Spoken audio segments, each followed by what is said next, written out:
Hi friends, welcome back to my channel. இன்றைக்கி நம்ம சேனலில் பார்க்க போகிறது கிறிஸ்மஸ் ஸ்பெஷல் ப்ளம் கேக். ஆமாங்க, இது கிறிஸ்மஸ் சீசன். இன்னும் 4 days தான் இருக்குது கிறிஸ்மஸ்க்கு. Happy Christmas to all.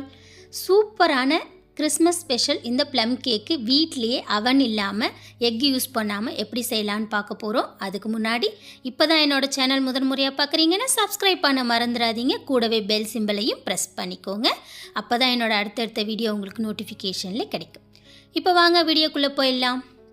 இதுக்காக நான் ஒரு பவுல் எடுத்துக்கிறேன். பவுலில் 1/4 கப் அளவுக்கு கருப்பு திராட்சை, 1/4 கப்பு வெள்ளை திராட்சை, 1/4 கப்பு டூட்டி ஃப்ரூட்டி, கூடவே ஒரு 1/4 கப்பு பேரிச்சம்பழம்.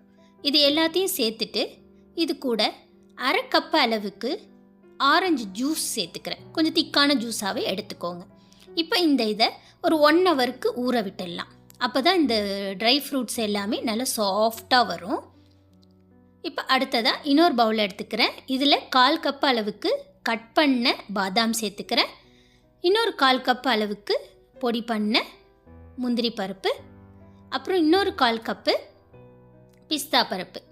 இதில் எந்த பருப்பு இல்லைனாலும் அதை விட்டுருங்க, இருக்கிற பருப்பை எடுத்துக்கோங்க. அடுத்தது இன்னொரு மிக்சிங் பவுல் எடுத்துக்கிறேன்.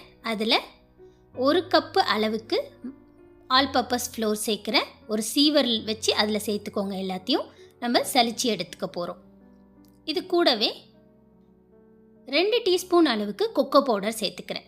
இந்த கொக்கோ பவுடர் வந்துட்டு ப்ளம் கேக்கோட டேஸ்ட்டை இன்க்ரீஸ் பண்ணி கொடுக்கும். கூடவே 1 டீஸ்பூன் அளவுக்கு பேக்கிங் பவுடர், 1/2 டீஸ்பூன் அளவுக்கு பேக்கிங் சோடா, 1/4 டீஸ்பூன் அளவுக்கு சால்ட். இப்போ இது எல்லாத்தையும் நல்லா சலிச்சிட்டு எடுத்துக்கலாம். இந்த மாதிரி சீவரில் எல்லா ட்ரை இன்க்ரீடியன்ஸையும் சலிச்சிட்டு எடுங்க. அப்போ தான் உங்களுக்கு கேக் பேக் பண்ணுறதுக்கு நல்லா சாஃப்டாக ஃப்ளஃபியாக வரும். அப்படியே டைரெக்டாக போட்டு கலக்குனிங்கன்னா நிறைய ஏர் பபிள்ஸு ப்ளஸ் கட்டி கட்டியாக படும். அதனால் இந்த மாதிரி நல்லா சலிச்சிட்டு இந்த இன்க்ரீடியன்ஸை எல்லாம் ஒரு தடவை மிக்ஸ் பண்ணி விட்டுக்கிறேன். இப்போ நம்ம ட்ரை பவுடர் எல்லாத்தையும் ரெடி பண்ணி எடுத்து வச்சாச்சு. இது ஒரு பக்கம் இருக்கட்டும். அடுத்ததாக நம்ம இப்போது சுகர் ஒரு அரை கப் அளவுக்கு ஒரு சாஸ்பேனில் சேர்த்துக்கிறேன். இப்போ இந்த சுகரை கேரமலைஸ் பண்ண போகிறேன். சுகர் கேரமலைசேஷனுக்கு ஒரு 2 டீஸ்பூன் அளவுக்கு தண்ணி சேர்த்துக்கோங்க. அதுக்கு மேலே தண்ணி சேர்க்காதீங்க, அப்போ தான் சுகர் நல்லா கேரமலைஸ் ஆகி வரும். இப்போ இந்த இதை அடுப்பில் வச்சுக்கிறேன். ஒரு 2 to 4 minutes ஆகும் சுகர் கேரமலைஸ் ஆகி வர்றதுக்கு. ஜஸ்ட்டு கிண்டாமல் அப்படியே வச்சுருங்க.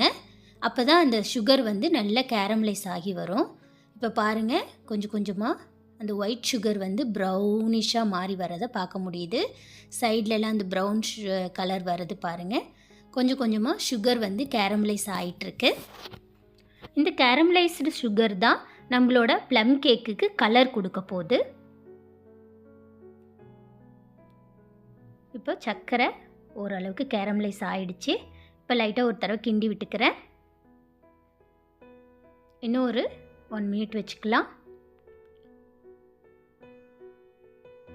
இப்போ சுகர் நல்லாவே கேரமலைஸ் ஆகிடுச்சு. இந்த கன்சிஸ்டன்சி வந்ததும் இதில் அரை கப் அளவுக்கு தண்ணி சேர்த்துறேன். தண்ணி சேர்த்து நல்லா கலக்கி விட்டுடலாம். கலக்கி விட்டுட்டு இது லைட்டாக ஒரு கொதி விடுறதுக்கு விட்டுருங்க. நார்மல் வாட்டர் தான் சேர்த்துருக்கேன்.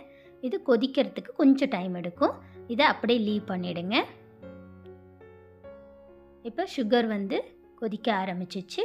நான் இது கூட இன்னொன்று சேர்க்குறேன். என்னன்னு பார்த்தீங்கன்னா ட்ரை ஃப்ரூட்ஸு. இப்போ நான் இதை வந்து ஊறுறதுக்கு 1 hour டைம் கொடுக்கல. 1 hour முன்னாடியே நீங்கள் உங்களுக்கு டைம் இருந்ததுன்னா ஊற வச்சு ரெடி பண்ணி வச்சுருங்க. எனக்கு டைம் இல்லை, நான் உடனே செய்கிறதுனால, இன்ஸ்டண்ட்டாக செய்கிறதுனால ஜஸ்ட் அப்படியே orange juice, mix, dry fruits, nuts எல்லாத்தையுமே இந்த கேரமலைஸ்டு சுகரோடு சேர்த்துட்றேன். சேர்த்துட்டு ஜஸ்ட் 1 or 2 minutes கொதிய விடுங்க. அந்த நட்ஸு, ட்ரை ஃப்ரூட்ஸ் எல்லாமே நல்லா சாஃப்டன் ஆகிடும். இப்போ இதை எடுத்து ஆற விட்டுடுறேன். அடுத்ததாக இன்னொரு மிக்ஸி ஜார் எடுத்துக்கிறேன். இதில் அரை கப் அளவுக்கு சர்க்கரை சேர்த்துக்கிறேன். இது கூடவே ஒரு 4 கிராம்பு, 2 பட்டை சேர்த்துட்டு இதை நல்லா பொடிச்சு எடுத்துகிட்டு வந்துடலாம். இந்த மாதிரி இப்போ பொடிச்ச நம்மளோட சர்க்கரையும் ரெடி ஆகிடுச்சு. இப்போ எல்லாத்தையும் மிக்ஸ் பண்ண ஆரம்பிச்சிடலாம். ஃபஸ்ட்டு அரை கப் அளவுக்கு தயிர் சேர்த்துக்கிறேன். நல்லா கெட்டி தயிராக, புளிப்பு இல்லாத தயிராக எடுத்துக்கோங்க. இந்த இடத்துல நீங்கள் எக்கு யூஸ் பண்ணுற மாதிரி இருந்தீங்க அப்படின்னா 2 முட்டையை உடச்சி விட்டு பீட் பண்ணிக்கோங்க. நான் இங்கே எக்கு யூஸ் பண்ணலை, அதனால் தயிர் யூஸ் பண்ணுறேன். இப்போ தயிரோட 1/4 கப் அளவுக்கு எண்ணெய் சேர்த்துக்கிறேன். எண்ணெயும் சேர்த்துட்டு இது ரெண்டுத்தையும் நல்லா பீட் பண்ணி எடுத்துக்கலாம். தயிரோட அந்த திரி இது தெரியாமல் நல்லா ஸ்மூத் பேட்டராக வர்ற அளவுக்கு நல்லா பீட் பண்ணி விட்டு எடுத்துக்கிறேன். இப்போ நம்ம அரைச்சி பொடி பண்ணி வச்சுருந்தா அந்த சர்க்கரையை கொஞ்சம் கொஞ்சமாக சேர்த்துட்டு நல்லா மிக்ஸ் பண்ணி விட்டுக்கலாம் இந்த கலவை கூட. இப்போ நம்ம ரெடி பண்ணி வச்சுருந்த சிரப்பு ரெடி ஆகிடுச்சு. சர்க்கரை, தயிர் கூடவே பீட் பண்ணுறதுக்காக கொஞ்சம் ஆயிலும் சேர்த்துருக்கேன். உங்களுக்கு பட்டர் விருப்பம்னா பட்டரும் சேர்த்துக்கோங்க. கூட 1 டீஸ்பூன் அளவுக்கு வெண்ணிலா எசன்ஸ் எல்லாத்தையும் சேர்த்து நல்லா கலக்கி விட்டுட்டு எடுத்து வச்சிடுறேன். அவ்வளோதான். இதில் இப்போ நம்ம ட்ரை இன்க்ரீடியன்ட்ஸ் சலிச்சு வச்சுருந்தோம் இல்லையா, அதை கொஞ்சம் கொஞ்சமாக சேர்த்து பொறுமையாக கிளறுங்க. கொஞ்சம் கொஞ்சமாக சேர்த்து கிளறுங்க. ஒரேடியாக சேர்த்திங்கன்னா நிறைய கட்டி பட்டுரும். கொஞ்சம் கொஞ்சமாக சேர்த்து ஒரு 3 டிவிஷனாக கொஞ்சம் கொஞ்சமாக நான் சேர்த்துட்டு நல்லா கலக்கி விடுறேன். இந்த மாதிரி பொறுமையாக ஸ்பூன் வச்சு கலக்கி விடுங்க. கட்டி இல்லாத நல்லா ஸ்மூத் பேட்டராக ஃபுல்லாத்தையும் சேர்த்துட்டு நல்லா கலக்கி விட்டு எடுத்துக்கலாம். இப்போ நம்மளோட பேட்டர் ரெடி ஆகிடுச்சு. இது கூட நம்ம கேரமலைஸ்டு சுகரும் ப்ளஸ் அது கூட ட்ரை ஃப்ரூட்ஸ் அண்ட் நட்ஸு சேர்த்து வச்சுருந்தேன் இல்லையா, ஒரு பாயில் பண்ணி, அந்த இதையும் சேர்த்துக்க போகிறேன். அதை நான் ஆல்ரெடி குக் பண்ணி ஆற வச்சு வச்சுருக்கேன். இதை அப்படியே இதை கூட சேர்த்துடலாம்.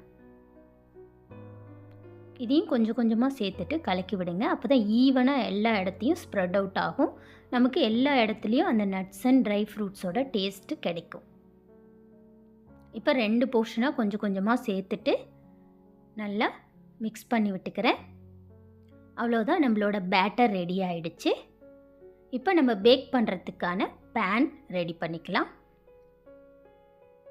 இதுக்காக நான் ஒரு ரவுண்ட் சர்க்கிள் ஷேப் பேன் எடுத்திருக்கேன். இதுக்குள்ளே பட்டர் ஷீட் வச்சுட்டு லைட்டாக ஆயில் அப்ளை பண்ணி ஃபிக்ஸ் பண்ணிக்கிறேன். எட்ஜஸும் அண்ட் சைட்லேயும் ஆயில் நல்லா அப்ளை பண்ணி விட்டுக்கோங்க.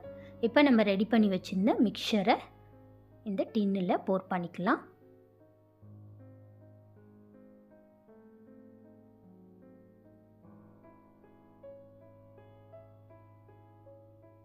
இப்போ ஃபுல்லாக ஃபோர் பண்ணிவிட்டு இதை நல்லா ஒரு லைட்டாக ஒரு டைம் ஸ்பூனால் ஃபோக் பண்ணி விடுங்க. ஏன்னா நிறைய ஏர் பபிள்ஸ் இருக்கும் இன்பிட்வீனில், அதனால் நல்லா போர்க் பண்ணி எடுத்துக்கிறேன்.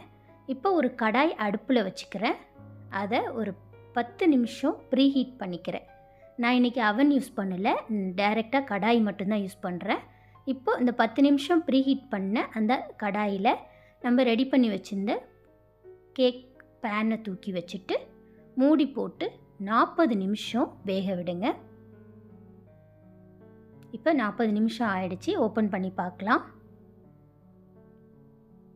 ஓப்பன் பண்ணிவிட்டு நம்ம ஒரு ஃபோக்கோ இல்லை நைஃபோ வச்சு செக் பண்ணி பாருங்கள். சப்போஸ் உங்களுக்கு ஸ்பூனில் இல்லை ஃபோக்கில் ஒட்டிட்டு வந்துச்சு அப்படின்னா இன்னும் ஒரு 10 நிமிஷம் மூடி போட்டு வேக விடுங்க. இன்றைக்கி பாருங்கள், நான் குத்தி பார்த்தேன், ஒட்டவே இல்லை. அவ்வளோதான், சூப்பரான சாஃப்டான ப்ளம் கேக் ரெடி ஆகிடுச்சு. இதை நீங்களும் உங்கள் வீட்டில் ட்ரை பண்ணி பார்த்துட்டு எப்படி இருந்துச்சுன்னு சொல்லி மறக்காமல் கமெண்ட் பாக்ஸில் கமெண்ட் பண்ணுங்கள். தேங்க்ஸ் ஃபார் வாட்சிங்.